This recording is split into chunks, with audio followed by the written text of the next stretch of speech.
Magandang araw po sa inyo mga idol at sa mga giliw kong tagapakinig. Nagkita-kita po tayo muli. Ako po ang inyong Tito Blair. Sa araw po na ito, pakinggan po natin ang kwento ni Kobe, ang apo ng magtatawak na nag-iingat sa mutya ng ginintuang ahas.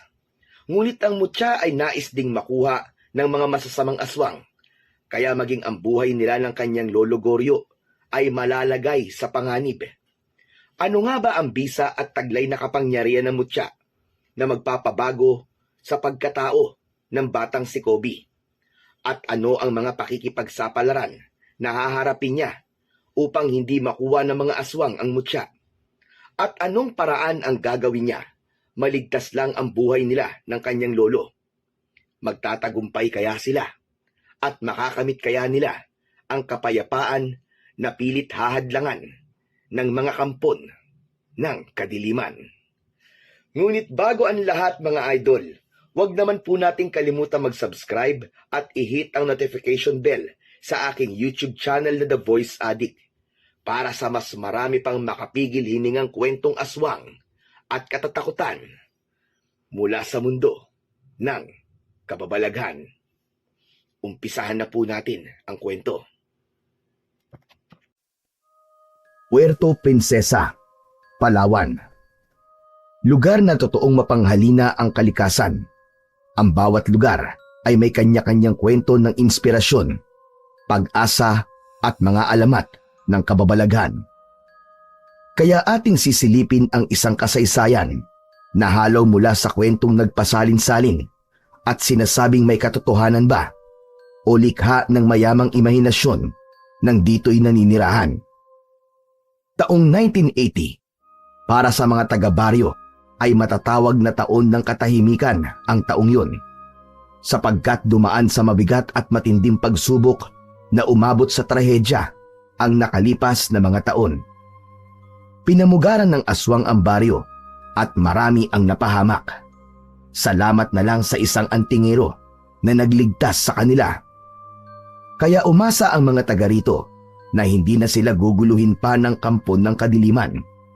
Ang maglolong Goryo at Kobe ay matagal nang naninirahan sa lugar na ito na kung tawagin ay Baryo Bakawan.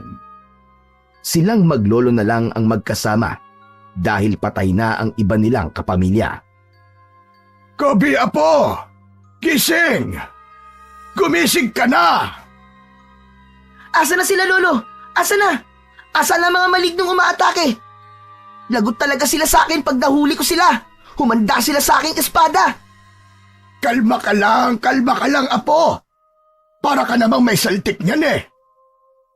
Lolo talaga may saltik kagad. Di ba pwedeng nananaginip lang? Ayun! Nananaginip ka naman pala eh. Opo, Lolo. Ang gara nga po ng panaginip ko eh. Kasama ko po sa panaginip ko ang best friend kong si Aris, saka si Matar. Matar? Opo, Lolo.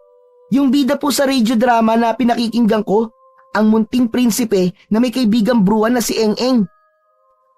Ang gara po talaga ng panaginip ko, Lo. Tapos alam niyo po, isinakay pa kami ni si Matar doon sa dahon ng dapad na lumalaki. Ikaw talagang bata ka, oo. Kung ano-ano na lang ang napapanaginipan mo. Ang gara po talaga kasi ng panaginip kong yun, Lo eh. Tapos ano pa po, nakita namin yung mga kapatid ni si Matar, sina Akbar, Arias at Aran. Ang gara po talaga. Nakita namin sila nakikipag-espadahan. O siya, sige na. Bumangon ka na riyan para makakain ka na dahil mamaya tayo naman na makikipag-espadahan. Ala, talaga po? Saan po tayo makikipag-espadahan? Abay, saan pa? Di dun sa mga matataas na damo sa taniman ko ng gulay. Marami ng damon dapat nating tabasin doon. Suya talaga tong si Lolo Goryo Bad trip. Anong bad trip ang pinagsasasabi mo? Sige na, bumangon ka na riyan. Iligpit mo na yung pinagtulugan mo. Bilis na! Opo.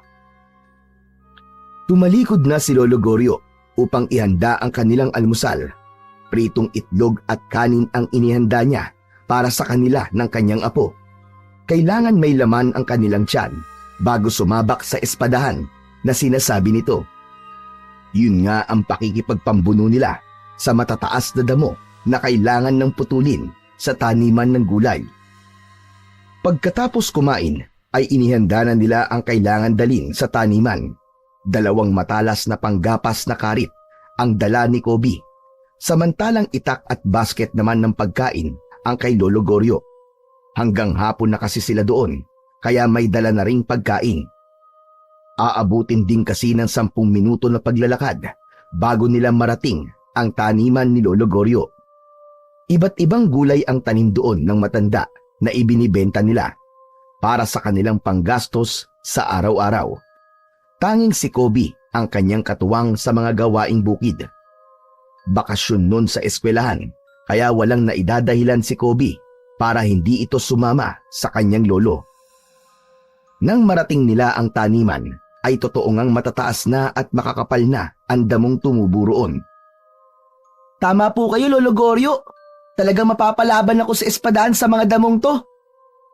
Kaya nga sisimulan na natin. Para ilang araw lang ay matapos din natin ito. At nang maumpisahan ko na rin ang pagtatanim ng punla, okra at talong ang itatanim ko ngayon. Sige po, Lolo. Ngayon din po ay makikipag-espadahan na po ako sa mga damo. Ala sige, mag-iingat ka Apo. Sinimulan na ng bata na putulin ang mga nagtataasang mga damo. Matalas ang karit na dala nila, kaya madali lang yung gamiting pantabas. Ilang minuto pa lamang sa kanilang ginagawa sina Lolo Goryo at Kobe nang makarinig sila ng sigaw sa hindi kalayuan. Lolo Goryo, may bata po sumisigaw. Narinig ko nga. Mukhang may masamang nangyari sa kanya. Teka po, parang dun po yata sa paanan ng bundok. Dun po galing ang sigaw. Oo Apo, dun nga. Puntaan ko po kaya, Lolo, para kasing pamilyar sa akin ang boses niya eh. Bakit? Sino ba yun sa palagay mo? Parang ano po, parang yung kaibigan ko po si Aris. Ganun ba? Sige nga, puntahan mo na at baka kung napaano na yon. Sige po, Lolo, babalik din po ako kagad. Nagmamadaling tinungo ni Kobe ang lugar na pinagmulan ng sigaw na ayon sa kanya ay boses ng kanyang kaibigan. Hawak niya ang karit na ginagamit niya sa pantabas ng damo. Yun din ang ipinanghihiwa niya sa mga nakaharang na halaman sa kanyang dinaraanan. Dahil hindi tiyak ni Kobe kung saan ang saktong lugar na kinaroroonan ng sinasabi niyang kaibigan, kaya tinawag niya ang pangalan nito habang papalapit siya at naghahanap sa kinaroroonan nito. Aris! Aris! Chong! Ikaw ba yan? Aris! Nasaan ka ba? Sumagot ka! Wala pa ring sumagot, kaya ipinagpatuloy niya ang paglalakad papalapit sa may paanan ng bundok. Inulit niya ang kanyang pagtawag. Chong! Aris! Ako to! Si Kobe! Sumagot ka! Nasaan ka ba? Bago pa tumawag uli si Kobe, ay natanaw na niya ang kaibigan. Nakaupo ito sa damuhan at hawak ang kanang binti. Nagmamadali namang lumapit si Kobe sa kaibigan. Chong! Chong! Bakit? Ano nangyari sa'yo? Kobe, tulungan mo naman ako. Nakagat ako ng kobra. Ano? Nasaan ang kobrang sinasabi mo? Wala na eh. Tumakas pagkatapos akong tuklawin. Anong ginagawa mo sa sugat mo? Bakit mo pinipisil? Pinadudugo ko para hindi ka agad makapasok ang kamandag. Paano kaya to, Chong? Baka mamamatay na ako. Makamandag pa naman ang kobra. Ano ka ba? Patay ka agad? Hindi no. Huwag ka mag-alala. Tutulungan kita. Anong gagawin natin? Halika. Tutulungan na kitang tumayo. Teka lang. Kumapit ka sa akin. Sumama ka sa akin, dali. Saan tayo pupunta? Nahihirapan na nga akong lumakad eh. Pilitin mo. Pupunta tayo kay Lolo Goryo. Nandun siya sa taniman ng gulay. Matutulungan ka nun, sigurado ko. Inalalayan ni Kobe na tumayo ang kaibigan. Isinakbit ang isang braso sa kanyang balikat upang tulungang makalakad. Hirap si Aris na ihakbang ang paa pero pinilit niya. Bilisan natin, Chong. Sabi mo nga makamandagan tuklaw ng kobra, di ba? Oo, kaya nga natatakot ako eh. Buti na lang, Chong, dumating ka. Hindi ko na talaga alam ang gagawin ko eh. Nagmamadali silang nagtungo sa kinaroroonan ni Lolo Goryo. Aba, si Aris nga talaga ang narinig nating sumigaw. Opo, Lolo Goryo. Tulungan po natin siya. Natuklaw po siya ng ahas. Cobra po yung ahas na kumagat sa akin, Lolo Goryo. Tulungan niyo po ako. Nahihilo na po ako. Ala sige, dito. Iupo mo siya dito, Kobe. Kailangan maalis kagad ang kamandag sa kanyang binti. Inupo ni Kobe ang kaibigan sa isang nakatumbang puno. Tumingin-tingin naman sa paligid si Lolo Goryo. May nakita siyang isang kakaibang uri ng halaman. Kumuha siya ng ilang dahon. Sa kanilapitan si Aris. Hinawakan ang binti na kinagat ng ahas. Ibinuka ni Lolo Goryo ang kanyang bibig at sinimulang sipsipin ang kagat ng ahas. Pagkadakay, idinura ang dugo na nasipsip mula sa kagat ng kobra. Lolo, ano pong ginagawa niyo? Dapat alisin ang kamandag, Apo. Dahil kung hindi maaalis ang kamandag sa katawan ni Garis, maaari siyang mapahamak. Mamamatay po ako, Lolo Goryo. Posible yun. Pero mamamanhid muna ang katawan mo. Kaya nga gumagawa ko ng paraan para wag yung mangyari. Inulit ni Lolo Goryo ang pagsipsip sa sugat ni Aris. Saka isinubo niya ang dahon at ninuyayon. Nang madurog ay itinapal ang sapal sa kagat ng ahas. Pumunit din si Lolo Goryo ng tela mula sa dala nilang pamunas ng pawis at itinali yun sa binti ni Aris. Okay na po ba siya, Lolo Goryo? Kahit paano ay hindi nakakalat pa ang kamandag sa katawan niya. Maraming salamat po, Lolo Goryo. Kobe, mabuti na lang talaga. Nandito kayo ni Lolo Goryo mo. Bukas ay magpunta ka na lang sa bahay para gamutin ang sugat mo. Kailangan magamitan ko rin yan ng tawak. Dapat kang makainom nun para tuluyan ng mawala ang kamandag ng kobra na nasa katawan mo. Si Lolo Goryo ay isang uri ng albularyo na kung tawagin ay magtatawak. Gumagawa siya ng inumin o gamot mula sa iba't ibang uri ng halamang gamot na ginagamitan ng orasyon o bulong. Ang inuming ito ay tinatawag na tawak. Bukod sa ginagawa ng isang magtatawak na manggamot gamit ang tinimpla niyang inumin o kaya naman ay sa pamamagitan ng kanyang laway, ang isang taong magtatawak ay may kakayahan din na paamuin o kausapin ang isang makamandag na ahas. Pinaniniwalaan din na ang mahusay na magtatawak ay ipinanganak na may kakambal na ahas. Ganon si Lolo Goryo ayon sa kwento niya. Siya ay ipinanganak na may kakambal na ahas. Ganon si Lolo Goryo ayon sa kwento niya. Siya ay ipinanganak na may kakambal na ahas. Bagamat agad din daw na namatay ang puting ahas na kakambal nito nang siya ay isilang. Nakakapagod ang maghapon na pamamalagi nila Lolo Goryo at Kobe sa taniman. Papalubog na ang araw nang sila ay umuwi. Pagdating ng bahay, ay agad namang inasikaso ng matanda ang pagsasaing para sa kanilang hapunan. May natira pang adobo kaya hindi na kailangan pang magluto ng ulam ang matanda. Samantalang nagpapahinga ang maglolo, ay naisipang tanungin ni Kobe ang kanyang lolo tungkol sa ginawang panggagamot nito. Dati kasi, hindi naman siya interesado sa pagiging magtatawak ng kanyang lolo. Basta nakikita lang niya na may mga pumupunta sa kanila para magpagamot. Saka hindi lang kagat ng ahas ang ginagamot ng matanda, kundi maging kagat ng iba't ibang makamandag na hayop. Lolo Goryo, ganun pala no? Para na rin kayong merong power niyan na. Yung kapangyarihan gaya ni si Matar. Itinulad mo pa ako sa paborito mong bida sa radio drama. Eh kasi nga po, may kapangyarihan po si Matar. Kayang-kaya niyang labanan ng mga masasama gamit ang kanyang kapangyarihan. Kayo naman po, manggagamot. Yung kakayahan ko ay isang biyaya, Apo. Biyaya po? Galing naman po kanino? Sa nasa itaas. Hindi kasi lahat ng tao ay may kakayahan na magpagaling ng may sakit. Lalo na yung makapagpalis ng kamandag sa katawan ng isang tao. Kaya nga po saludo po ako sa inyo, Lolo eh. Hindi ako kakabahan kahit na makagat po ako ng ahas. Kasi po, alam ko po na kaya niyo po akong gamutin.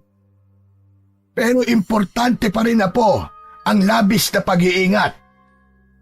Lolo, di po ba marami nang nagpapagamot sa inyo? Eh kung hingan po kaya natin ng bayad? Ay nako, pambihira ka talagang bata ka. Kung ano-ano ang iniisip mo. Eh kasi nga po, Lolo, sabi niyo nahihirapan na kayong magtrabaho sa bukid. Kung magpapabayad po kayo sa panggagamot nyo, lalo na sa pagtatawak, magkakapera po tayo. Kaya lamang, apo, hindi yun tama. Bakit po? Bawal maningil ng bayad? Kung gagamitin ko ang biyayang ibinigay sa akin para pagkakitaan, baka may mangyaring masama sa akin. O kaya naman mawala yung kakayahan ko para gumamot ng may sakit, lalo na yung nakagat ng ahas. Ay, ganun po ba yun? Oo, apo. Dahil ang biyayang binigay sa akin ay para tulungan ang mga taong nangangailangan. Lalo na yung mga walang-wala para magpagamot. Kaya hindi ko yun pwedeng gawing negosyo, apo. Sige na nga po. Sinabi niyo eh. Saka, masaya naman ako sa ginagawa ko. Malaking bagay sa akin na may mga tao ko natutulungan. Kinabukasan ay nagpunta si Aris sa tirahan nila Lolo Goryo at Kobe. May benda pa rin ang binti nito na tinuklaw ng kobra. Buti nagpunta ka rito, Chong. Gusto kong magpasalamat kay Lolo Goryo eh. Kumusta pala ang sugat mo? Ayos na ba? Magaling na ba? Hindi pa gano, Chong. Pero wala na yung pangingirot. Ang husay talaga ni Lolo Goryo, no? Oo naman, Chong. Lolo ko yun eh. Nakita ni Lolo Goryo na nag-uusap ang magkaibigan, kaya lumapit ito. Oh, Aris! Di ba ang billing ko sa'yo kailangan mo pang makainom ng tawak? Hindi na po siguro, Lolo Goryo. Kasi wala na pong kirot at natutuyo na po yung lugar na nakagat ng kobra. Kahit na, importante pa rin makainom ka ng tawak. Tumayo si Lolo Goryo at nagpunta sa kusina. Nang magbalik ang matanda, ay meron ng hawak na maliit na baso na may lamang likido na nagkukulay abo. Inabot yon kay Aris. Inumin mo ito. Ito ang sinasabi kong tawak. Makabubuti ito sa'yo. Pero Lolo Goryo, Mas mabuti na yung sigurado tayo, Aris. Kahit nasipsip ko na ang kamandag, walang nakakatiyak kung wala na nga bang natira. Sige na, Chong. Gawin mo na lang. Inumin mo na. Ikaw rin. Baka mamaya niyan, bigla ka na lamang mangisay dahil may kamandag pa palang naiwan sa katawan mo. Patay ka talaga. Magiging kwento ka na lang. Gusto mo ba nun? Natakot si Aris sa sinabi ng kanyang kaibigan. Nakaramdam siya ng pagkabahala, kaya kinuha niya ang tawak na nasa baso. Inamoy-amoy niya muna ito. Subalit tila hindi ka nais-nais ang amoy nito. Napapikit na lang siya at napakunot ng ulo. Sige na! Inumin mo na yan! Wala nang nagawa ang bata kundi ang sumunod. Saglit lang at ininom na rin yun ni Aris. Napangiwi pa siya dahil sa kakaibang lasa.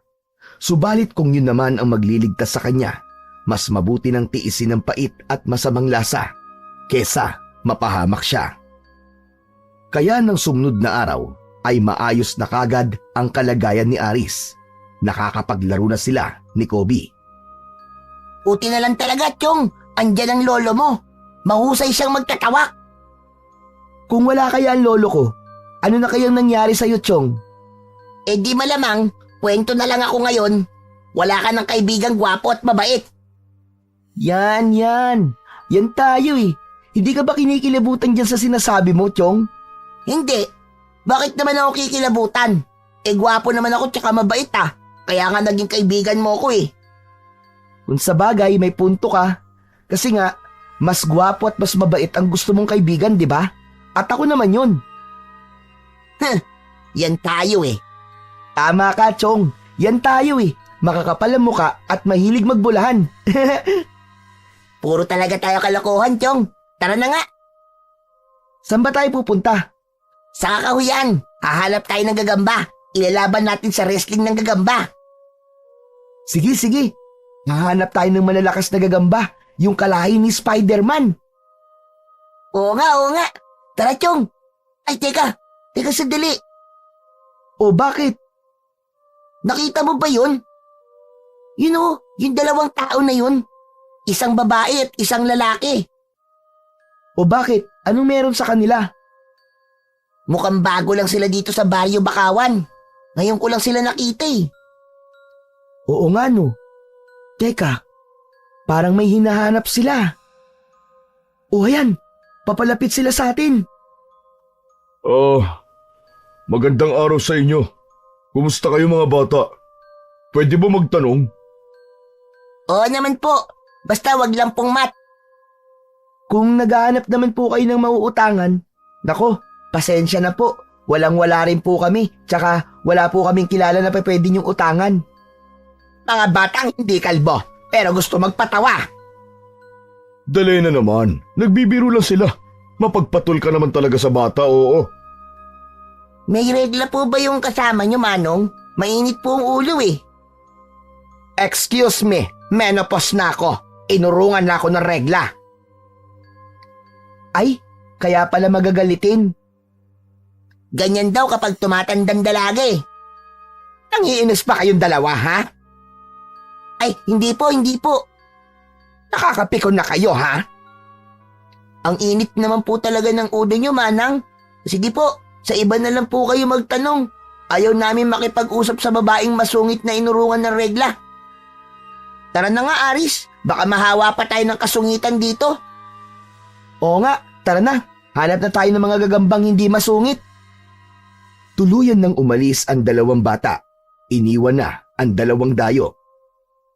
O ano, nakita mo na Dalena ang ginawa mo? Nainis tuloy yung dalawang bata. Masyadong epal eh. Camilo, ayokong kausap ang mga taong pilosopo.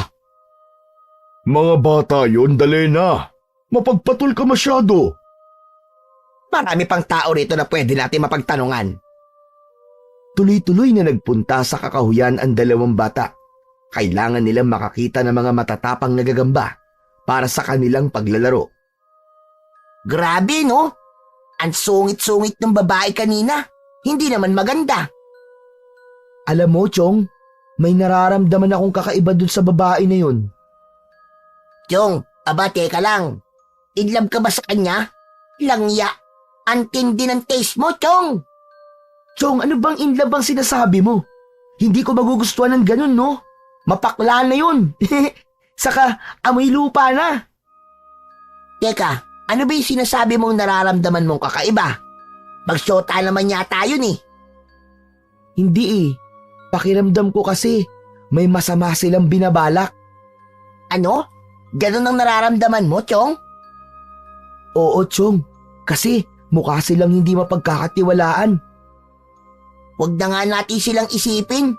Saka kung may binabalak silang masama dito sa Baryo Bakawan, may paglalagyan talaga sila. Dahil nga halos magkakilala ang mga naninirahan sa Baryo Bakawan, kaya alam na alam ng mga taga rito kapag may taga-ibang lugar na nagagawi sa baryo. Minsan, maagang gumising si Lolo Goryo dahil plano niyang pumunta ng maaga sa kanyang gulayan para simulan ang pagtatanim ng punla. Tapos na kasi nilang linisin at tabasin ang mga damo. Magpapakulo ng tubig si Lolo Goryo nang marinig niyang may tumatawag sa kanya na tila natatakot. Agad yung nilabas ng matandang lalaki. Garya, tulungan mo ako! Tulungan mo ako, Garya, maawa ka sa akin! Abay, bakit, Andrea? Ano ba problema mo? Ay, kumagat sa akin! Tulungan mo ako! Saan ka ba kinagat? Ito, tingnan mo! Dito sa may leeg ko! Abay, teka! Si Kinini lang yan na ginawa ng boyfriend mo! Hoy, Garya! Tumigil ka, ha? Virgin pa ito at wala akong boyfriend. Tingnan mo na tong leg ko, bilisan mo na. Sandali lang naman. Huwag mo takpan. Tinatakpan mo ng kamay mo eh. Oh, hayan na, hayan na. Nakikita mo na ba ang kagat? Oo nga. Abay, hindi nga chikinini ito. Kagat nga at matatalim ang ngipin ng kumagat sa'yo. O ano? Tulungan mo na akong gamutin. Sige na. Hayop ba ang kumagat niyan? At bakit sa leeg pa? Hindi basta hayop, kundi halimaw. Isang aswang. Ano ka mo? Aswang! Natulog kasi ako na bukas ang aking kubo. Nagising ako na may aswang na pala ako kasama. Pambihira! Bumalik na naman pala mga kampo ng dilim. Manggugulo na naman sila. Kaya nga nakakabahala na talaga. Tapos ako pa ang una nilang gustong punteryahin.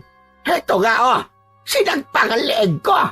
Buti na lang at nagising ako at nakagawa ko ng paraan para hatawin siya ng baston ko. Ayun, natakot at umalis. Pero nag-iwan naman ng kagat. Yun na nga eh. Baka dahil sa kagat niya ay maging aswang din ako. Kaya gamutin mo ako, Goryo, para mo ng awa. Baka may kamandag yun at ikamatay ko pa. Husay kang magtatawak. Kaya alam kong magagamot mo ako. Pero ang tawak na meron ako ay para lamang sa mga kagat na makakamandag na hayop. Hindi para sa isang aswang. Pwede na yun, Goryo. Ano ka ba? Bigyan mo ako ng iinumin ko. Parang awa mo na. Para hindi ako malason ng kamandag ng aswang. Ayoko maging aswang, Goryo. Ayoko pang mamatay.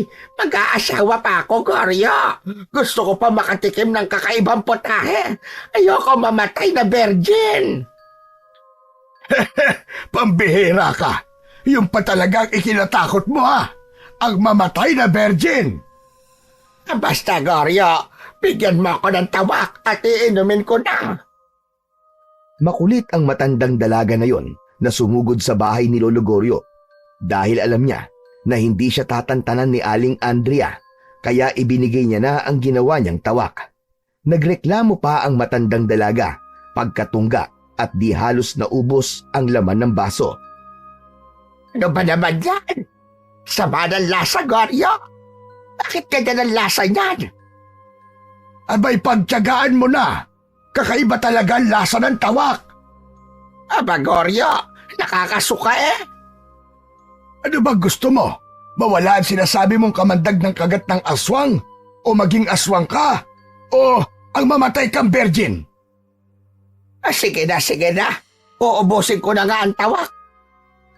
Pikit matang inubos ng matandang babae ang laman ng basong ibinigay ni Lolo Goryo. Pagkatapos magpasalamat ay agad na umalis ito pero ang sama pa rin ng muka at nasusuka pa ito dahil sa lasa ng ininom na tawak. Samantala, wala na ang matandang si Andrea nang marinig niyang tumatawa ang apong si Kobe na noon ay gising na pala. Kobe, apo! Ano nangyayari sa iyo at tumatawa ka riyan ng mag-isa? Eh kasi naman po, Lo, natutuwa po ako kay Aling Andrea eh.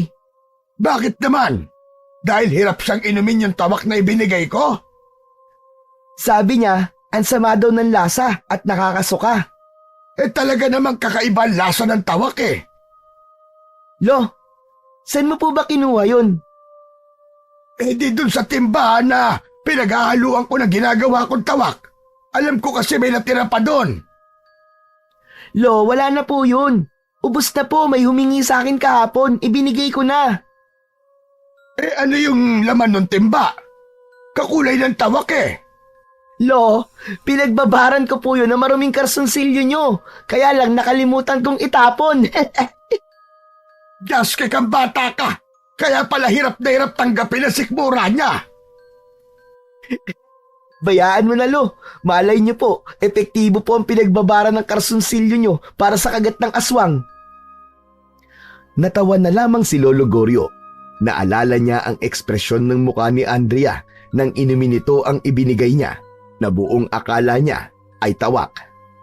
Hindi naman nabahala si Lolo Goryo dahil alam niyang hindi naman makakalason yon.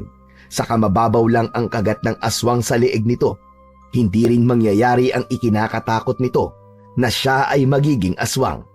Subalit ang totoong nakakabahala ay ang balitang meron na namang naligaw at nanggugulong aswang sa baryo Bakawan. May aswang na naman dito sa baryo natin, Kobe. Yun nga ang bali-balita, Chong. Nagbalik na naman daw sila. Lagot na naman tayo nito, Chong. Bakit lagot? Siyempre, maghihigpit na naman ang tatay at nanay ko niyan. Ano ka ba, Aris? Siyempre, pinoprotektahan ka lang nila. Kahit naman si Lolo Goryo, pinagbabawalan din akong gumala lalo na kung gabi na eh.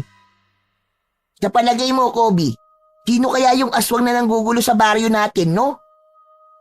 Alam mo, Chong, bigla ko tuloy naalala yung 2 dayo na nakita natin. May kutob akong meron silang kinalaman.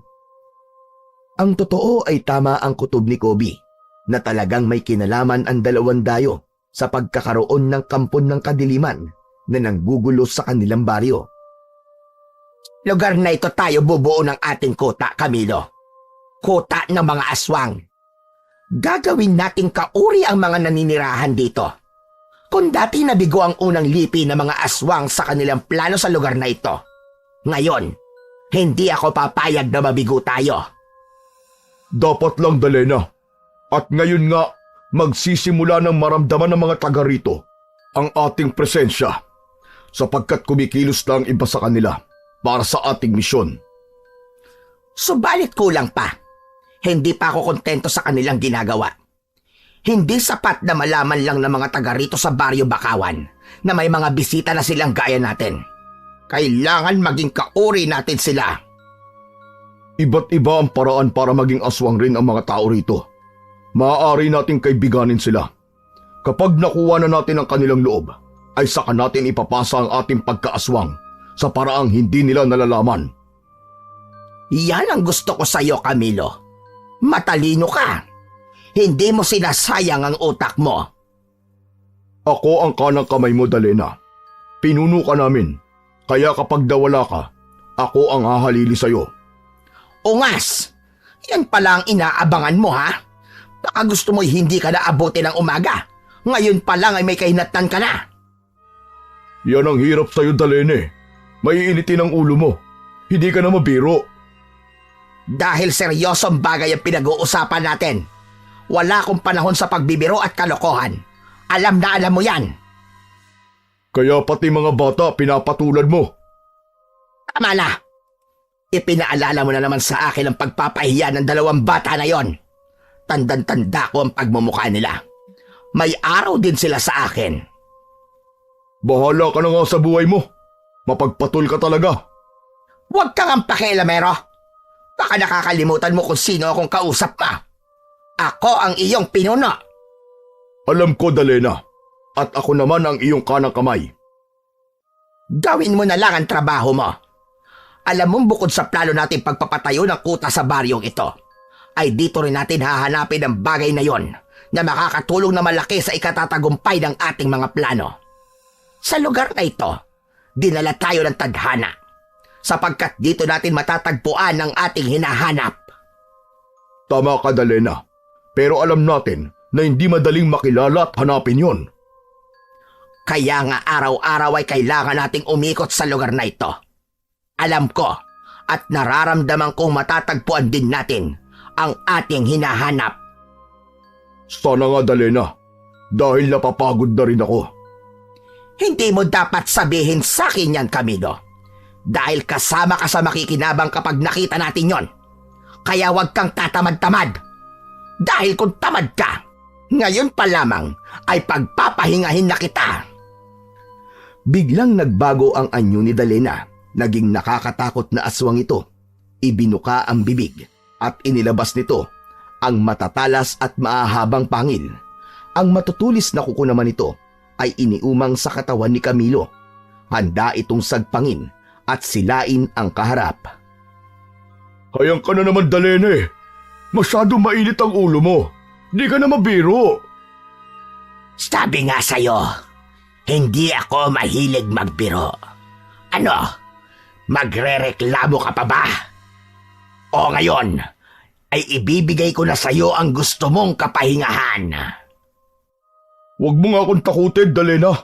Kapag pinagpahinga mo ko at pinatay mo ko, Hahanapin ako ng mga kauri natin. Malalaman nila na pinatay mo ko. Baka gusto mo maghimagsik sila laban sa'yo at magsagawa sila ng aswang power. Pabababain ka nila sa pwesto. Aalisin ka nila bilang pinuno. Gusto mo bang mangyari yon? Ang mapatalsik sa pwesto? O kaya naman ay mapa-impeach? Masyado ka maraming sinasabi. Magtigil ka. Ikaw rin dapat ang magtigil dyan. Huwag mo kong tinatakot. Basta, gawin mo na lang ang trabaho mo para wala maging problema. Bukas itutuloy natin ang paghahanap sa taong sinasabi ko. Sige, sige. Oo na.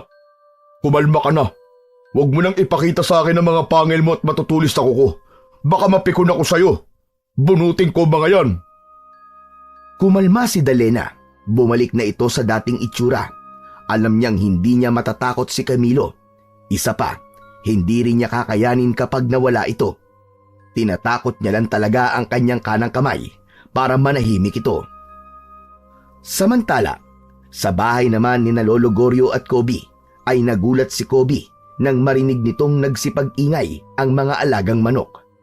Maging ang ilang baboy na nasa kulungan malapit sa kanilang kubo. Lolo! Lolo Goryo, gising! Gumising kayo! Ano ka ba naman, Kobe? Natutulog ang tao eh. Huwag kang ang istorbo. Lolo, gumising ka muna! Kung merong magpapagamot o hihingi ng tawak, pabalikin mo na lamang mamaya. Gusto ko magpahinga muna. Pagod ako, Apo. Lolo, basta gumising po kayo! Inaantok nga ako. Pagod ako, Apo. Tamad na bumangon si Lolo Goryo. Mabigat ang katawan. Ito talagang si Lolo. Ang hirap kausap. Teka nga, paano ko ba ito magigising? Alam ko na. Sa naisip ko, tsak, gigising siya. May naisip na kalokohan si Kobe upang mapabangon ang kanyang Lolo Goryo. Tumalikod ito sa kanyang Lolo Goryo at inilapit ang kanyang puwetan sa muka ng matanda. Sa kabuong lakas na pinakawalan na tila pagsabog ng bulkan ang mabawong hangin mula sa kanyang tiyan. Nayanig ang tenga ni Lolo Goryo sa lakas ng pasabog ni Kobe. Sapul ang muka ng matanda sa mabahong amoy na agad nanonood sa ilong nito. Napatayo at napilitang bumangon ng matanda na galit na galit. Walang hiya ka talagang, Kobe ka. Ano bang kalokohan niyang ginagawa mo? Gusto mo ba akong patayin? Ang OA mo naman, Lolo. Patay kagad. Di ba pwedeng malason muna kayo sa pasabog ko?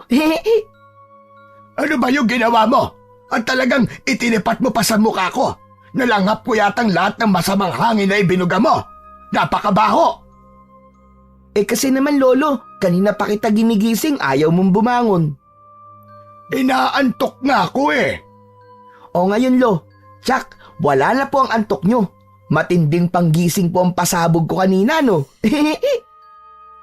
Matindi talaga. At sama ng amoy. Amoy bulok na imbornal. Ilabas mo na nga yan. Pumunta ka na doon sa kubeta dahil isang buwan na yatang nakaimbak yan sa tiyan mo. Lolo naman, 1 linggo pa lang. Sandali nga. Bakit mo ba iniistorbo ang pagtulog ko, ha? Muli ay nagkandaingay ang mga alaga nila. Umigik ang baboy at pumutak na tila na bulabog ang mga manok. Narinig niyo po ba yun, Lo?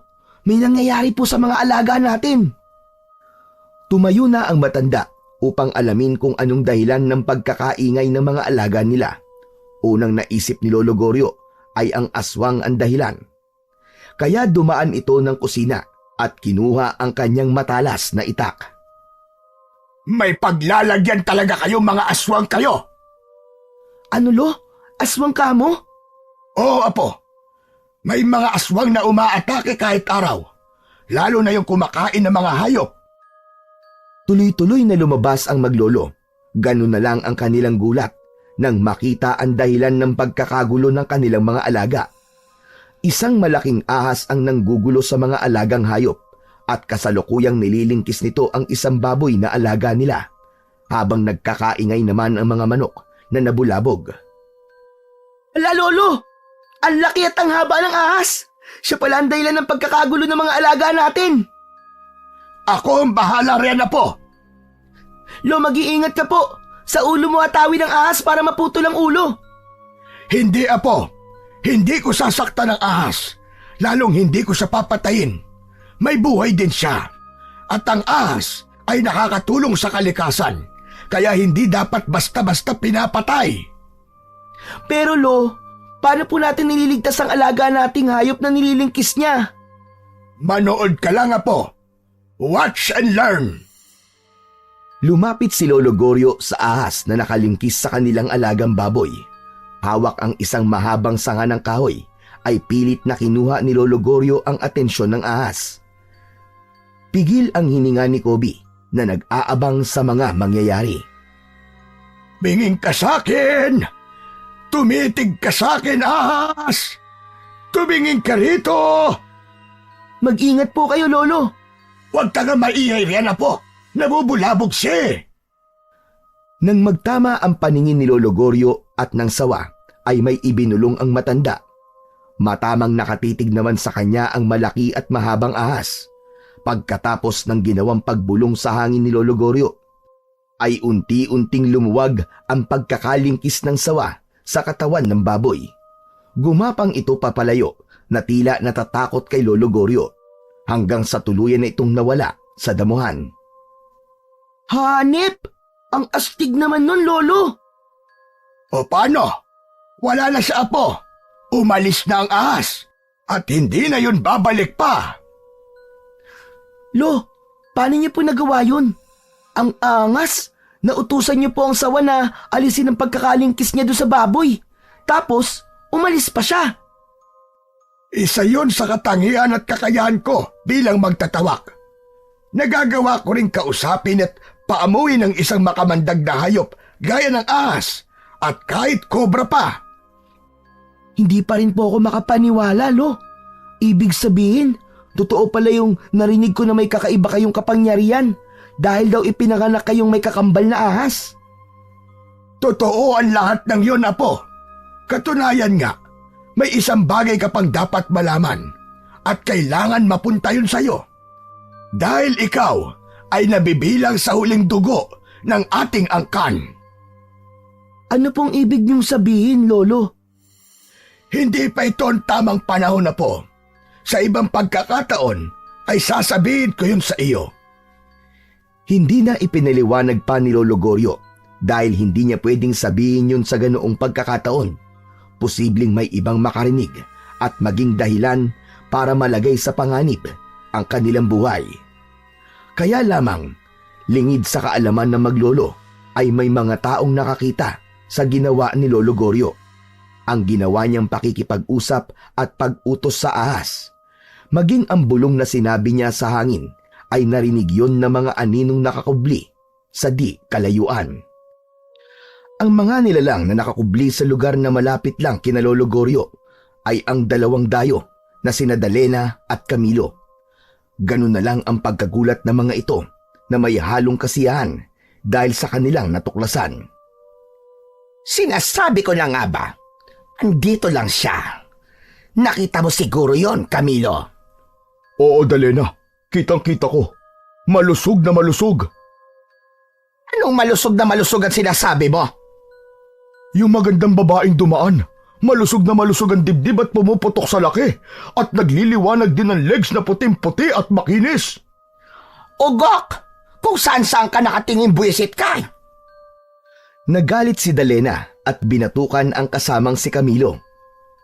Aray ko naman. Ang sakit naman nun. Kung saan-saan ka kasi nakatingin, pinapairal mo na naman ang kamanyakan mo. Ano ba yung sinasabi mo, Dalena? Yung nangyari kanina. Kung paano napaamo na matandang lalaking yon ang ahas na lumingkis sa baboy. Kung paano nagawa niyang kausapin at utusan yon. Maging ang bulong na sinabi niya sa hangin. Siguro naman, narinig mo din yon. Oo naman, Dalena. Nawala lang ako sa focus na makita ko yung magandang babae. Asa na ba yun? Nawala na. Tumigil ka na nga sa kalokohan mo. Andito tayo para sa mahalagang misyon. hindi para sa makamundong pagnanasa mo. Hayang ka na naman eh. Mainit na naman ang ulo mo eh. Nakakapag-init ka kasi. Sinasabi ko na nga ba, Dalena eh. May kursunada ka sa akin eh. At nag-iinit ka. Ugok! Dumali ka na naman. Tumigil ka na nga sa mga kabastusan mo. Makinig ka, Camilo.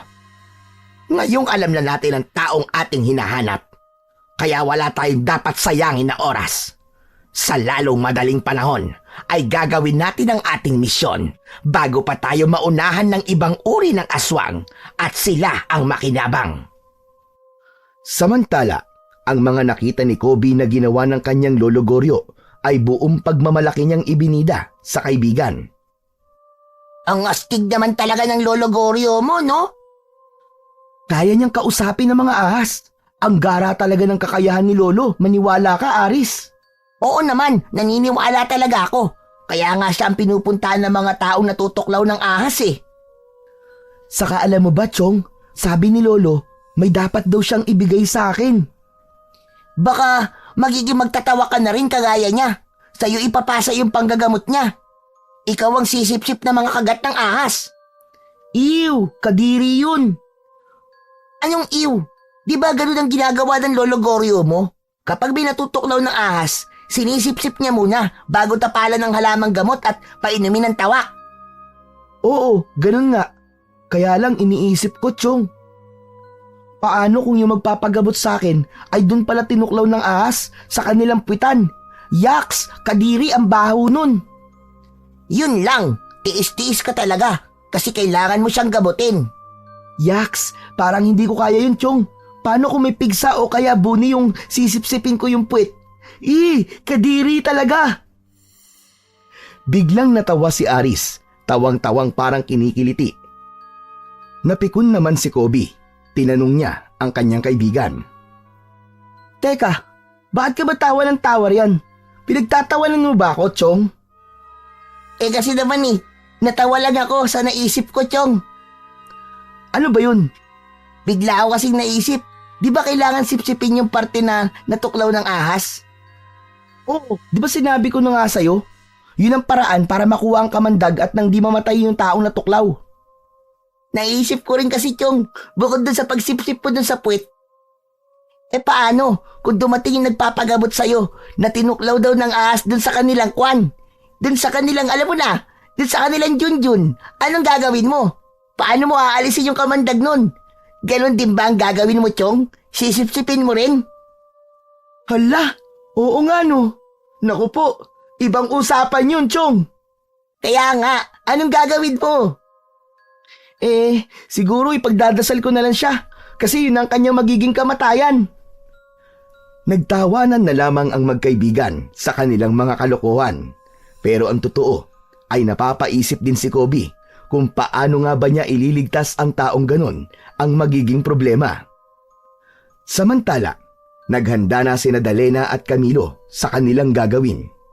Babalik sila sa bahay ng maglolo sapagkat naroon ang kanilang pakay. Si Lolo Goryo, ang taong matagal na nilang hinahanap. Hindi maayos ang pakiramdam ng matandang lalaki ng araw na yon. Marahil sa pagod sa pagtatrabaho sa bukid. Nagpaalam si Kobe na meron siyang pupuntahan, subalit hindi magtatagal. Umalis na ito ng kubo, samantalang si Lolo Goryo naman ay nagpapahinga sa isang upuang kawayan. Nang wala na si Kobe, ay ipinikit ni Lolo Goryo ang kanyang mata. Gusto niyang makatulog kahit na nakaupo at nakasandal lamang. Maya-maya pa ay dinalaw na siya ng antok. Kaya naman hindi nito namalayan ang pagdating ng mga hindi inaasahang panauhin. Nakabukas noon ang pintuan ng kubo, kaya nakapasok ang mga ito. Magandang araw sa inyo, Lolo. Tagpuan din namin kayo. Napapitlag sa kanyang pagkakaupo si Lolo Goryo na wala ang nararamdamang antok nang makita na may ibang tao sa kanyang harapan. Sino kayo? Hindi na mahalaga yon, tanda. Anong kailangan nyo rito? Siyempre ikaw. At kung ano man ang tinatago mo. Anong tinatago? Wala akong tinatago. Paglolokohan pa ba tayo? Alam naming nasa iyo yon. Dahil sa dami ng taong pinuntahan namin, sa iyo lang namin nakita ang ganoong katangian. At di pang karaniwan mong kakayahan para makausap ang isang ahas at mapasunod sa iyong utos. Kaya alam namin na ikaw na isang magtatawak ang nagtatago sa mutya ng ginintoang ahas. Natahimik si Lolo Goryo sa sinabi ng kaharap. Alam na mga taong nasa harap niya ang tungkol sa mutya ng ginintoang ahas. O ano? Hindi ka nakakibo ano? Dahil alam namin ang tungkol doon. Hindi ko alam ang sinasabi nyo. Umalis na kayo! Dahil wala sa akin ang mutya na sinasabi nyo! Dali na. Mukhang pahihirapan tayo na matandang to ah. Kung ayaw mo may masamang mangyari sa'yo, ibigay mo na lang yun sa amin. Dahil kailangan namin yon. Matigas din ang mukha nyo no? Mapilit kayo! Ikaw ang matigas sa muka. Ayaw mo pang ibigay sa amin. Dahil wala akong ibibigay. Wala yun sa akin. Aba talagang nagmamatigas ka pa. Igapos mo nga matandang yan, Camilo. Gusto yata niya yung nahihirapan pa siya. Iginapos ni Camilo si Lolo Goryo. Anong gagawin natin sa matandang to? Ayaw talaga niyang ibigay ang kailangan natin. Kaya naman, bibit-bitin natin siya, Camilo. Ano? Isasama natin ang gurong na ito? Sakaling mapaamin natin siya at ituro niya kung saan niya yon tinatago. Isinama ni Nadalena at Camilo si Lolo Goryo. Isinakay nila sa dala nilang sasakyan patungo sa kanilang pinaglulunggaan. Kaaalis lang ng 2 dayo nang bumalik ang batang si Kobe. Napakunot ang noo ng dumating sa kubo dahil bukasyon, subalit wala sa loob ang kanyang Lolo Goryo. Nakita din niya na magulo ang mga gamit sa kubo. May mga bakas din ng ibang paa sa labas ng kanilang bahay. Ang sombrero na laging isinusuot ng kanyang lolo kapag lumalabas ay naroon din sa may dingding. Kaya malakas ang kutob ni Kobe na may hindi magandang nangyari. Lumabas siya ng kubo upang magtanong at humingi ng tulong nang bigla naman niyang makasalubong ang kaibigan niyang si Aris. Kobe, buti nandito ka. Chong, ang Lolo Goryo ko, nawawala. Yun nga ang sasabihin ko sa'yo. Nakita ko ang lolo mo. Kasama siya ng 2 dayo. Isinakay sa owner type jeep. Ano? Yung 2 dayo na nakita natin? Oo, Chong. Sila nga. Kaibigan ba sila ng lolo mo? Hindi ko alam. Saka di pa naman yung pumupunta sa bahay. Baka naman may gagamutin lang si Lolo, kaya isinama siya. Ewan ko lang, Chong ha. Kasi ibang kutob ko eh. Kasi nakita ko, parang nakagapos ang kamay ni Lolo Goryo. Naloko na. Teka, hindi kaya kinidnap nila ang lolo mo? Ano? Ba't naman nila kikidnapin ang lolo ko? Hindi naman kami mayaman ah. Yun din nga ang iniisip ko eh. Di ba mayayaman lang ang kinikidnap? Aris, kung talagang kinidnap ang lolo ko, saan nila yung dadalin? Saka anong gagawin nila? Ano bang gagawin natin? Paano natin matutulungan si Lolo Goryo? Ano kaya kung ipaalam natin kina Kapitan? Wag muna. Bakit naman? Baka mamaya hindi magustuhan ng mga kumidnap kay Lolo yung gagawin natin. Baka patayin nila si Lolo eh. Oo nga no. Pero nung gagawin natin, paano natin siya matutulungan? Samantala, sa lugar na pinagdalhan ni Daniela at Camilo kay Lolo Goryo, ay pilit pa rin nilang pinipiga ang matandang lalaki tungkol sa kanilang hinahanap na mutya ng ginintoang ahas. Di na dapat aabot sa ganito kung ibinigay mo sana kagad, Mang Goryo. Gusto mo yata yung pinahihirapan ka pa namin eh. Wala nga sa akin yon. Sinabi ko na sa inyo. Wala akong ginintoang ahas. Walang maniniwala sa'yo, tanda. Dahil ikaw ang itinuturo ng lahat ng palatandaan. Ikaw lang ang nag-iisang magtatawak sa lugar na ito. Ang may kakayahang magpaamo ng mga makakamandag na ahas. Kaya walang pagdududa na ikaw ang nagtatago noon. Ano bang kailangan nyo sa mutya ng gininto ang ahas? Talagang tinatanong mo pa kami? Alam mo yon, tanda. Hindi namin yung pag-iinteresang kunin sa'yo kung wala kaming mapapala.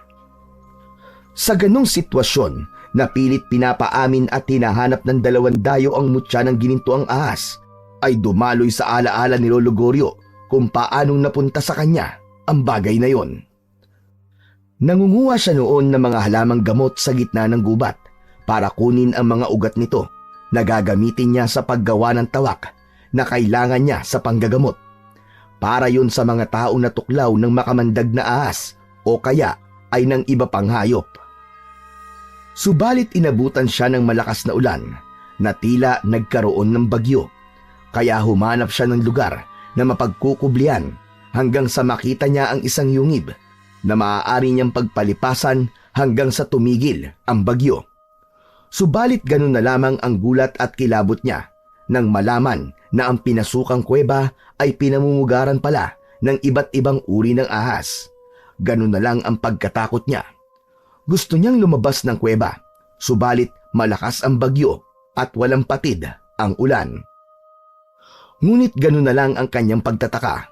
Sa kabila ng napakaraming ahas ang naroon sa loob ng kuweba, ay hindi siya sinaktan ng kahit isa rito. Iniiwasan pa siya ng mga ito. Hindi niya maipaliwanag ang kanyang nararamdaman, pero tila maamo sa kanya ang mga hayop na yon. Bigla niyang naisip ang pagiging tawak niya o pagkakaroon ng kambal na ahas nang siya'y ipanganak. Marahil tama nga ang sabi-sabi na kapag ang isang bata ay may kakambal na ahas ng isilang, ay ligtas ito sa naturang hayop at maaari pa niyang maging kaibigan. Sa pananatili ni Lolo Goryo sa loob ng kuwebang kuta ng mga ahas, ay napapasunod niya ang mga ito sa pamamagitan ng pagtitig sa mga mata. Doon nalaman ni Lolo Goryo na sadyang may kakaiba sa pagkatao niya. Hanggang isang kakaibang ahas na tila lider ng mga ito ang gumapang papalapit sa kanya. Isang ahas yon na ginintuan ng kulay. Natakot siya nang bumukas ang bibig nito sa harap niya. Napaurong siya. Inakala niya na baka tutuklawin siya. Subalit gano'n na lang ang kanyang pagtataka nang mula sa bibig ng ahas ay iniluwa ang isang batong kulay ginto. Isang mutya galing sa katawan ng ahas. Hindi niya alam ang kanyang gagawin. Ngunit sa pagkakatitig ni Lolo Goryo sa mga mata ng ahas, ay tila rumihistro sa isipan niya ang ibig nitong ipahiwatig. Ipinakuha sa kanya ang batong kulay ginto na siyang mutya ng gininto ang ahas. Itinago niya yon at iningatan. Hanggang nalaman niya na ang mutya na yon ay magbibigay ng pambihirang kakayahan sa panggagamot. Hindi lang yon, kundi magbibigay din yon ng lakas at kapangyarihan. Tataglayin ng taong magmamay-ari nito ang abilidad o kakaibang katangian ng isang ahas. Subalit hindi alam ni Lolo Goryo kung ano ang dapat niyang gawin sa mutya, kaya itinago na muna lamang niya sa isang lugar na walang makakaalam at makakakuha. Kaya lamang, hindi niya akalain na darating pala ang pagkakataon na merong makakaalam na nasa kanya yon at may magkakainteres na ito'y makuha. Doon natapos ang pagbabalik gunita ni Lolo Goryo tungkol sa mutya ng gininto ang ahas na hinahanap sa kanya ng dalawang dayong kaharap niya. O ano, Tandang Goryo? Sasabihin mo na ba sa amin kung nasaan ang mutya ng gininto ang ahas? Hindi! At kahit anong gawin nyo, hindi yun mapapasa inyo dahil gagamitin nyo lamang yon sa kasamaan. O ba't talagang ginagalit tayo ng gurang na ito ah? Kung hindi mo sasabihin kung nasaan ang mutya, mananatili kang bihag namin. Dali na, ano kaya kung tudasin na lang natin to? Gonggong, hindi ka ba nag-iisip? Kapag tinodas natin yung matandang yan, paano pa natin malalaman kung nasaan ang mutya? Kailangan pa natin siya hanggat wala pa sa atin ang mutya. Nawala ang pangamba ni Lolo Goryo. Hindi pa pala siya papatayin ng mga ito hanggat wala sa kanila ang mutya ng gininto ang ahas. Kaya lang, paano siya makakatakas sa dalawang yon? Naisip niya ang kanyang apong si Kobe. Ito na lamang ang maaaring maaasahan niya para magligtas sa kanya. Maaari itong gamitin ang mutya, kaya lamang hindi alam ni Kobe kung nasaan yun at paano ito gagamitin. Dali na, babalik tayo sa bahay na matandang to. Oo. Kung wala sa katawan niya ang mutya, maaaring naroon yon sa kanyang bahay. Siguradong sigurado ko na doon niya lang yon itinatago. Kaya hahalugugin natin ang buong bahay niya. Titingnan natin ang bawat sulok na maaaring pagtaguan niya ng mutya. Dahil desperado na sina Daniela at Camilo na makuha ang mutya ng gininto ang ahas na kailangan nila para mas mapalakas ang kanilang kapangyarihan bilang mga aswang, kaya handa nilang gawin ng lahat upang yun ay makuha. Gabi nang magbalik ang dalawa sa bahay ni Lolo Goryo, nag-iisa nun si Kobe. Kahit wala ang kanyang lolo, ay lakas loob siyang namalagi sa kubo. Nagising si Kobe nang marinig niya na may nag-uusap sa labas ng bahay. Marahan siyang bumangon upang silipin kung sino ang mga yon. Naku po, yung dalawang dayo na kumuha kay Lolo Goryo. Nagbalik sila dito sa kubo. Bakit kaya? Ano bang kailangan nila? Naramdaman ni Kobe na sapilitang binuksan ang pinto ng kubo. Agad siyang nagtago sa mga tambak na lumang gamit sa loob ng bahay. Sige na! Pumilos ka na, Camilo! Hanapin mo na ang mutya ng gininto ang ahas. Oo na, hahanapin na nga eh. Kailangan nating makita yon. Hindi tayo aalis dito hanggat hindi natin yon nakikita. Saan kaya itinago na matandang yun ang mutya? Pinahihirapan talaga tayo.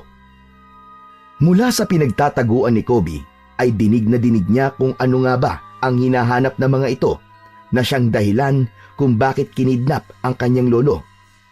Sapagkat alam ni Kobe na delikado siya kung mananatili sa loob ng bahay, kaya kumuha siya ng tiyempo upang makalabas. Marahan siyang gumapang papalabas ng kubo at nang nasa labas na siya, ay nagmamadali siyang tumakbo, papalayo.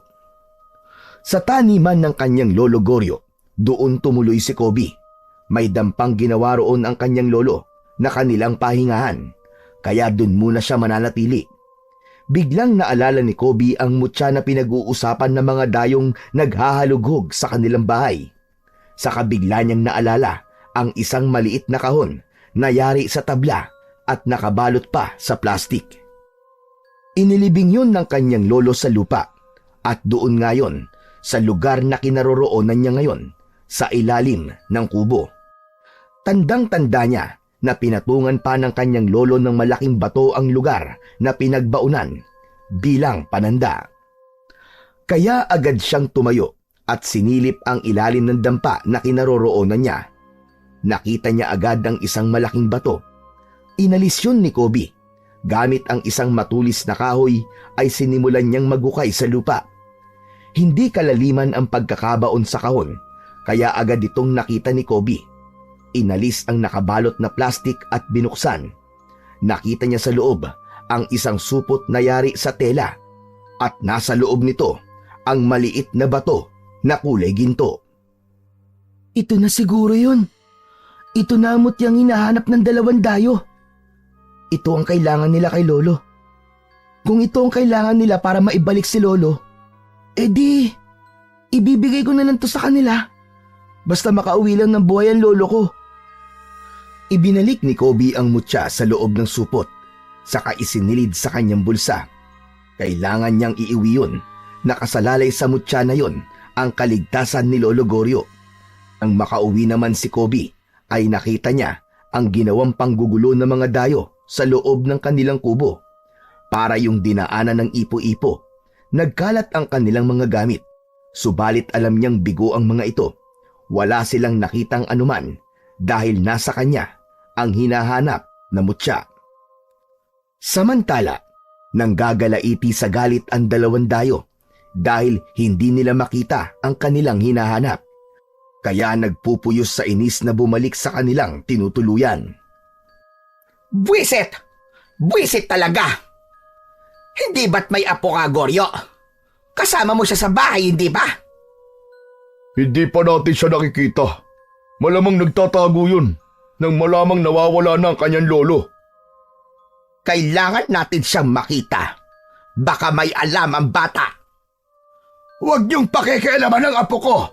Saka wala siyang alam tungkol sa mutya. Totoo ba ang sinasabi mo? Oo, wala siyang alam. Kunin kaya namin ang apo mo.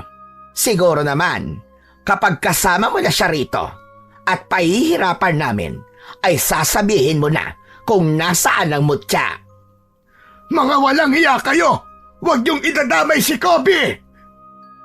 Mukhang may magiging alas na tayo, Camilo, para mapilitang magsalita si Tanda at sabihin kung nasaan ang mutya. Samantala, sa kubo ay nag-iisa si Kobe. Pinagmamasdan niya ang mutya. Hindi pa rin niya alam ang gagawin dito. Kung ibibigay na lamang ba niya sa mga dayo para makauwi na ang kanyang lolo. Hanggang ngayon ay naguguluhan pa rin siya. Maya-maya pa ay may narinig siyang mga yabag na papunta sa kubo. Nataranta si Kobe. Hindi alam kung ano ang gagawin at paano itatago ang hawak na mutya. Kaya upang maitago yun ay isinubo sa kanyang bibig. Subalit dahil sa pagkataranta ay hindi niya sinasadyang malunok yon. Sa kabiglang bukas ng pinto ang kubo. Ang kaibigan niyang si Aris pala ang dumating. Sabi ko na nga ba, nandito ka lang eh.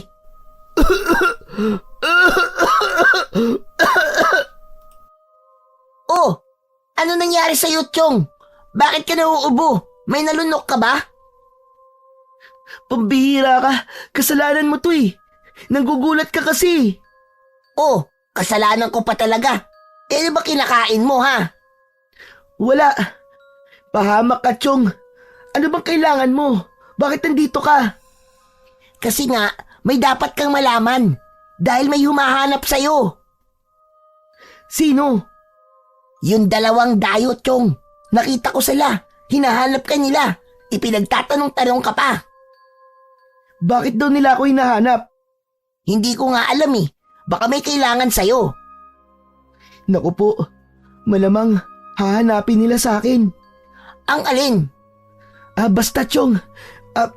Basta, hindi nila ako dapat makita, ha? Delikado. Kaya nga pinuntahan kita kagad dito para sabihan ka eh. Kung kanina'y naiisip ni Kobe na ibigay na lang ang mutya para mailigtas ang kanyang lolo, ngayon, wala na siyang ibibigay pa dahil nalunok na niya ang mutya. Kapag sinabi naman niyang nalunok niya yon, baka kung ano pang gawin sa kanya, baka hiwain ang kanyang tiyan para kunin lamang ang mutya. Kaya lalo lamang natakot ang bata. Dapat siyang magtago sa dalawang dayo. Kaya niyaya agad niya ang kaibigan para umalis ng bahay. Bumalik na lang siya sa dampa sa may taniman upang dun na mamalagi. Sigurado ka, Chong? Okay lang na dito ka sa dampa? Oo, Chong. Ayos lang ako dito. Hayaan mo. Dadala na lang kita ng pagkain dito para hindi ka magutom. Salamat, Chong, ha. Saka, may mga prutas naman dito eh. May saging, saka bayabas. Pwede rin ako mag-ihaw ng kamote at balingoy. Kaya hindi ako magugutom dito, Chong. Sa kabilang banda naman, lalo lamang nanggagalaiti sa pagkainis sina Dalena at Camilo dahil hindi na rin nila makita si Kobe. Naisip nilang nakatunog ang bata kaya hirap silang makita ito. Labis namang ipinagpasalamat yun ni Lolo Goryo dahil alam niyang ligtas sa kamay ng dalawang dayo ang kanyang apo. Naiisip ni Lolo Goryo na sana nga lang maaari niyang makausap ang apo para sabihin ang tungkol sa mutya. Subalit ang hindi alam ng matanda ay nakita na yun ni Kobe. Katunayan nga ay nasa loob na ito ng katawan ng kanyang apo.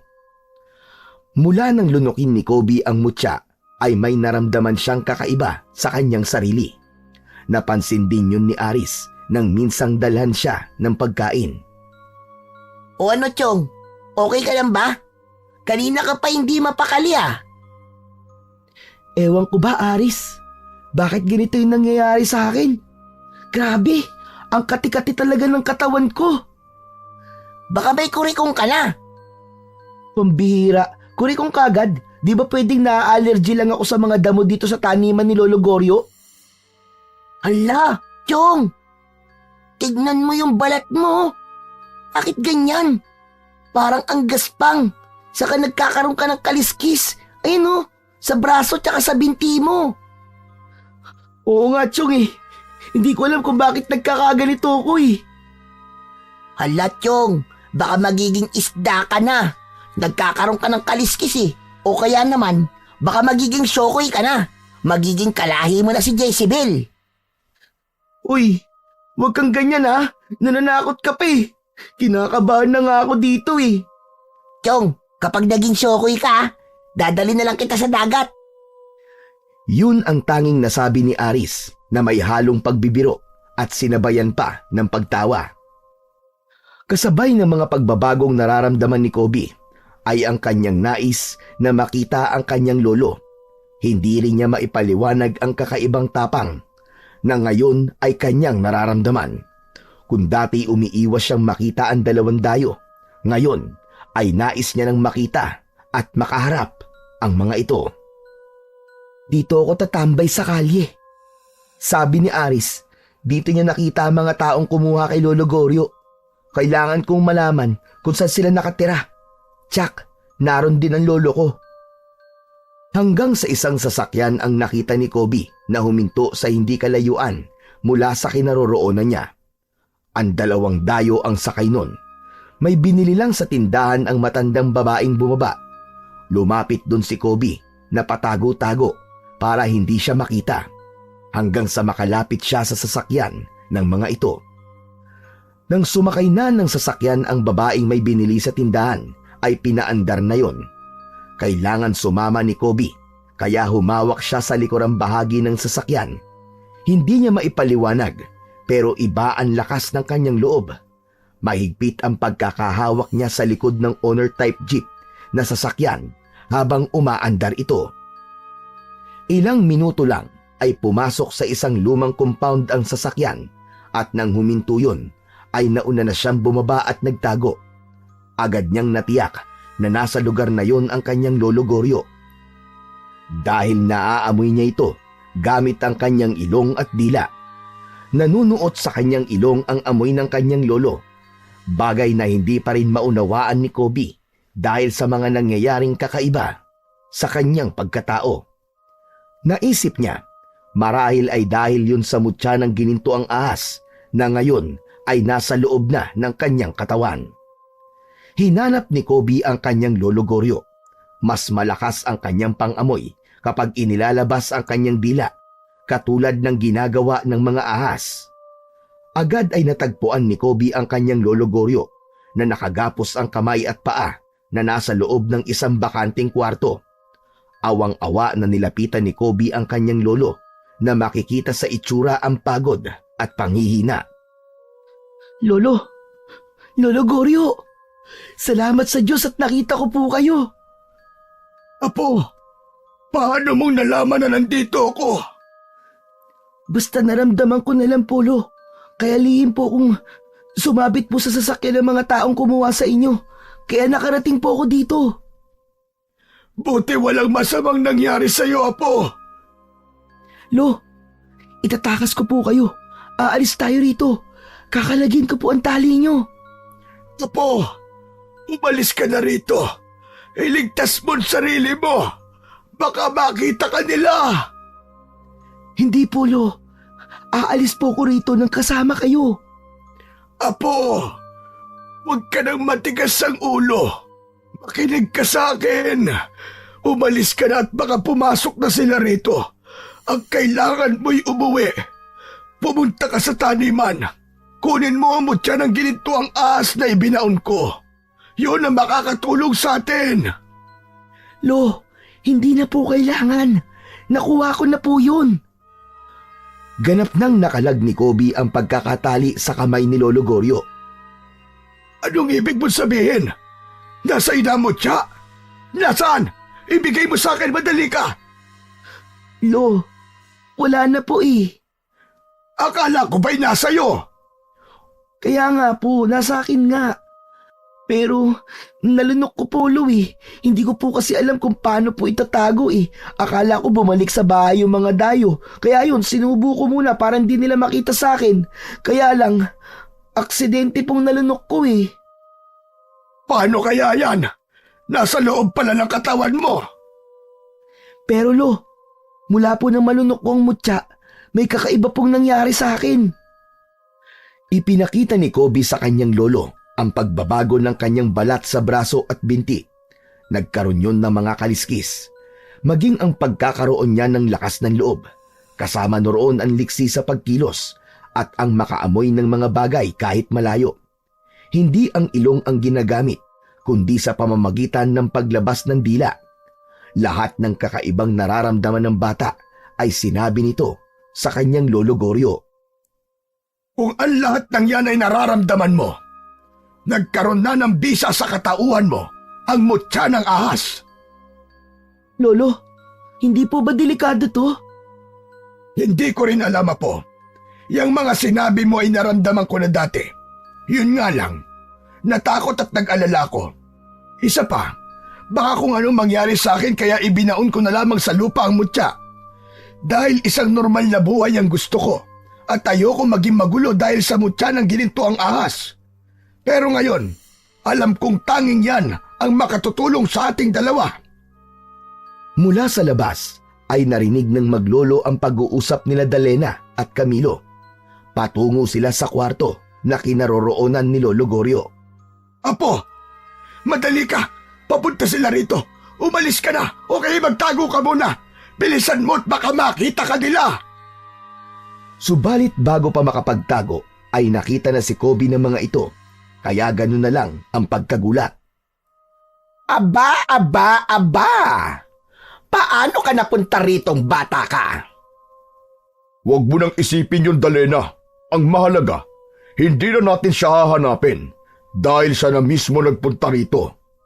Hehehe, kapag siniswerte ka nga naman. Itali mo na yan, Camilo. Oh, itong si Tanda. Kalagnan tali, oh. Tingnan mo. Gusto pa pala tayong isahan ng maglolo na ito? Igapos mo ang dalawang yan. Hindi sila dapat makatakas. Ngayon andito na rin ang apo ni Tanda. Malamang, mapagsasalita na natin siya. Maituturo niya na kung nasa ng mutya na hinahanap natin. Dahil kapag hindi pa siya nagsalita, may paglalagyan talaga ang apo niya sa atin. Gusto kong makipaglaro sa kanila, Dalena. Ikaw ang bahala sa kanila, Camilo. Biglang nagbago ang anyo ni Camilo. Nagkaroon ng mahaba at makapal na buhok, magaspang at kulubot na balat, malalaki at matulis na tenga. Nagkaroon ng pangil, mahahabang kuko at nag-aapoy na mga mata. Naging isang ganap na siyang aswang. Ha? Isa kang halimaw! Kayo pala ang aswang na nag-aasik ng lagim at nagbalik pa talaga kayo dito sa Baryo Bakawan. Wala kayong kadala-dala. Dahil hindi natapos ang misyon noon ng mga kauri namin. Kaya ngayon, Tanda, kapag hindi ka pa nagsalita at di mo sinabi kung nasaan ang mutya, magiging pagkain ko ang apo mong ito. Ayop ka! Lumayo ka sa akin! Pangit kang aswang ka! Huwag kang lumapit! Sariwang-sariwa ka, bata.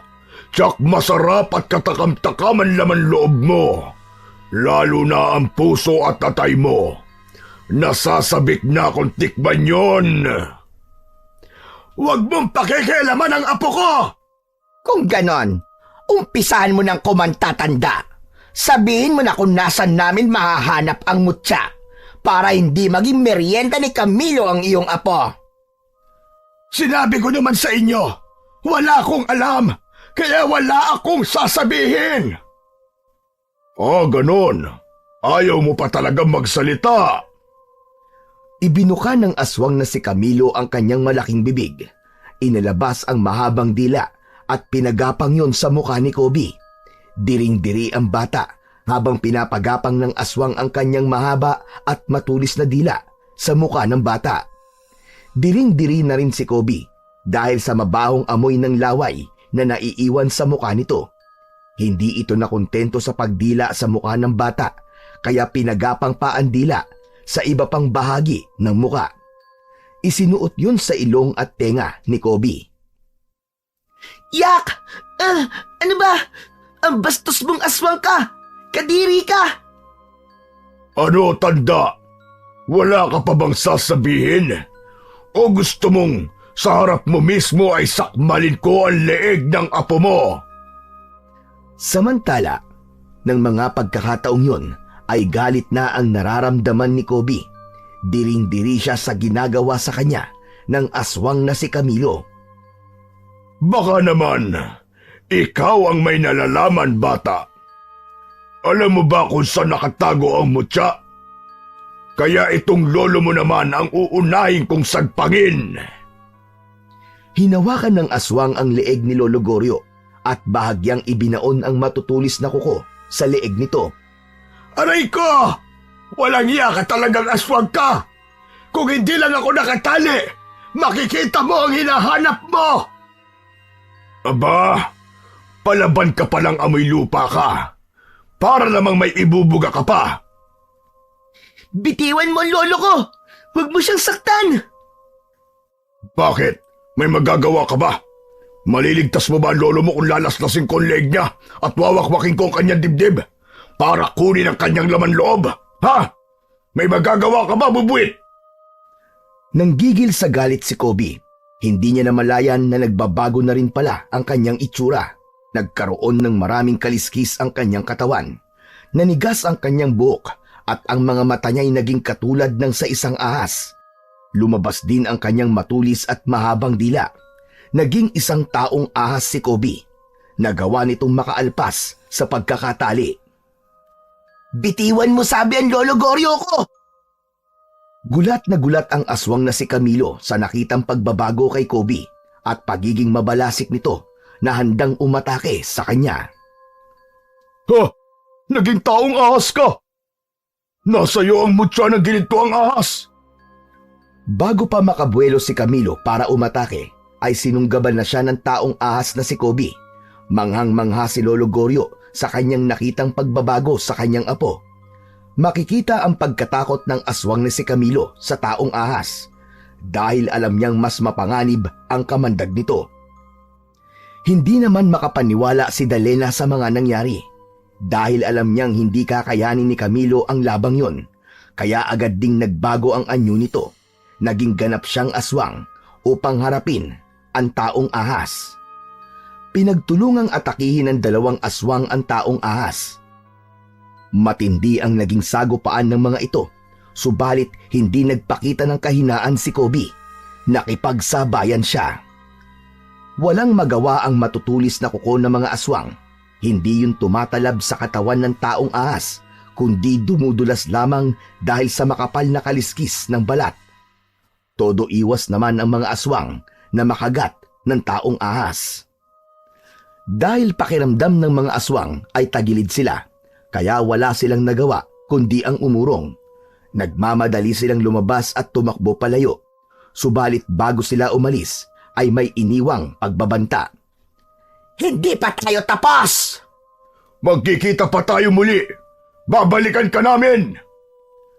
Samantala, nakatingin lamang si Lolo Goryo sa taong ahas na si Kobe.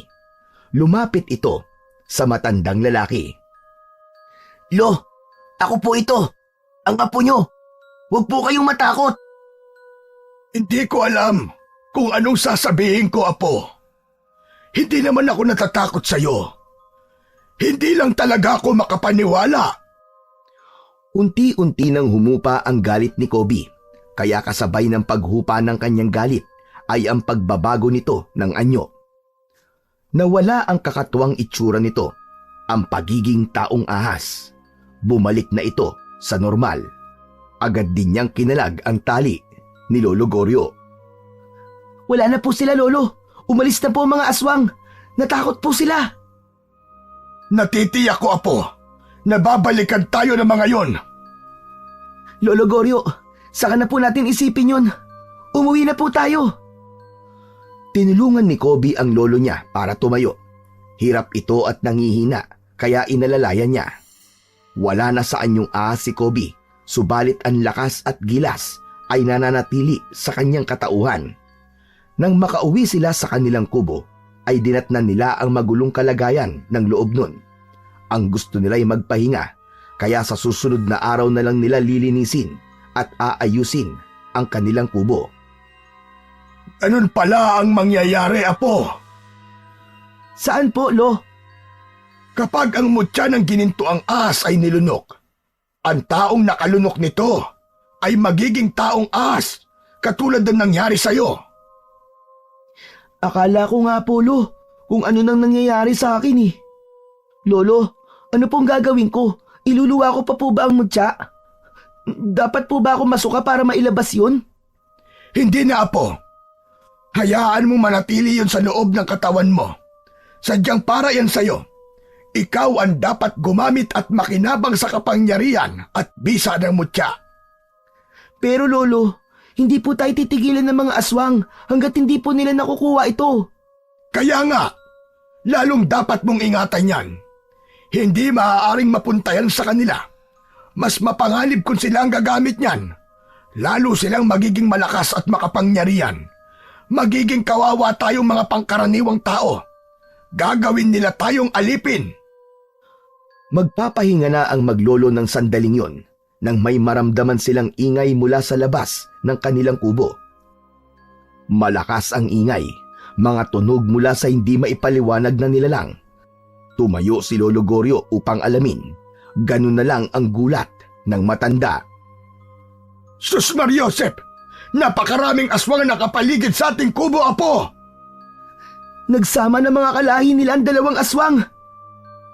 Ganun na nga, Apo. At napakarami talaga nila. Gaganti sila dahil sa ginawa mo sa kanilang kasamahan. At sigurado kong gagawin nila ang lahat upang kunin ang mutya sa'yo. Iyan ang kailangan nila. Hindi po pwede yun. Oo, Apo. Kahit na anong mangyari, huwag mong isusuko ang mutya sa kanila.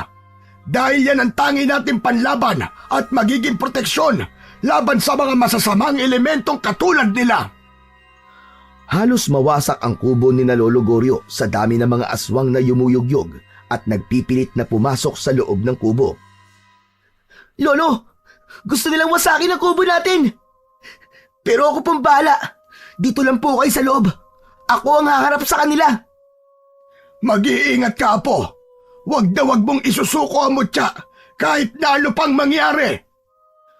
Bago lumabas ng kubo si Kobe, ay nagbago ng anyo ito. Naging taong ahas ang bata. Yun ang tanging niyang magagawa upang labanan ang grupo ng mga kampon ng kadiliman na lumusob sa kanila. Tingnan natin ngayon kung may magagawa pa ang taong ahas na yan. Sa dami natin, tsak na hindi niya tayo kakayanin. Kahit may kamandag pa siya, hindi yun uubra sa bilang natin. Lumabas ka na ng kubo mo, taong ahas! Mga kasamang aswang, huwag titigilan ng taong ahas na yan. Kailangan mapatay siya at makuha natin sa kanya ang mutya. Sugod! Hindi magkamayaw ang mga aswang na halos sabay-sabay na umatake patungo kay Kobe na nasa anyong ahas na.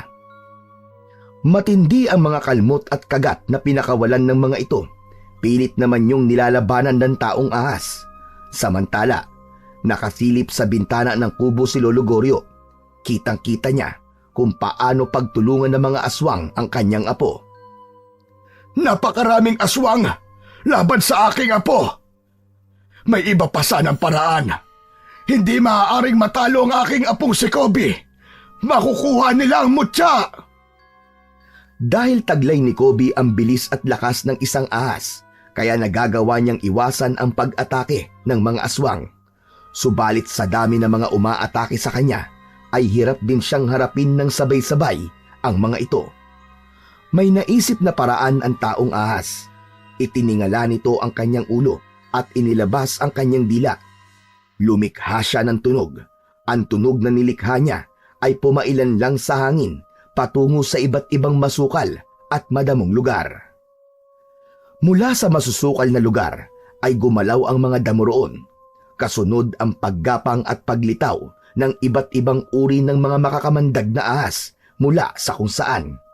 Sunod-sunod silang lumabas mula sa kanilang pinaglulunggaan patungo sa kubo ni Lolo Goryo, kung saan ay nagaganap ang pakikipagtangguli ni Kobe sa grupo ng mga aswang.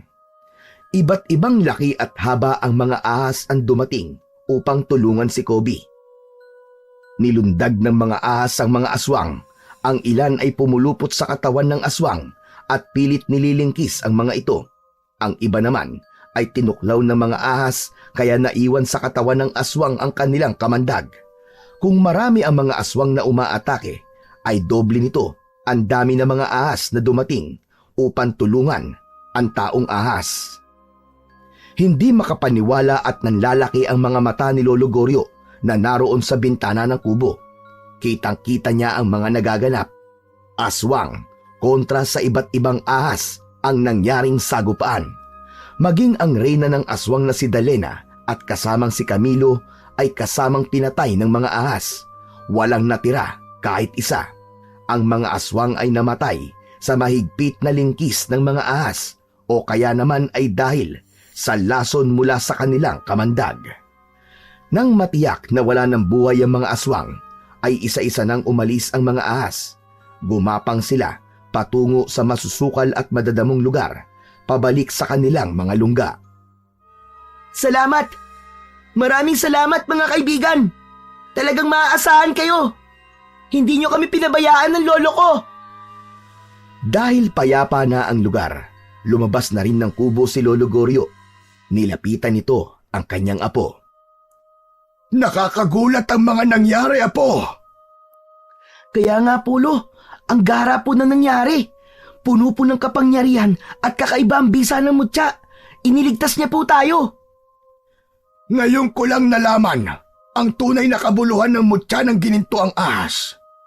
Kaya hanggat may masasamang nilalang na manggugulo at may masamang plano, hinding-hindi sila magtatagumpay. Hahadlangan sila ng mutya. At mapalad ka, Apo, dahil ikaw ang kasangkapan para sa mabuting layunin na yon. Hindi nagtagumpay ang mga kampon ng kadiliman sa kanilang kabuktutan. Napigilan ang kanilang pag-aasik ng lagim. Minsan pa ay makakamtan uli ng Baryo Bakawan ang katahimikan at kapayapaan. Dahil yun sa kabayanihan ng maglolo at sa mutya ng ginintuang ahas. Totoong ang kasamaan ay laganap na sa mundong ito. Hindi natin maiiwasang tayo man ay maapektuhan ito. Subalit lagi nating iisipin at tatandaan na palaging may itinadhana para tayo ay gabayan at iligtas. Dahil kailanman ang kasamaan ay hindi magtatagumpay laban sa kabutihan.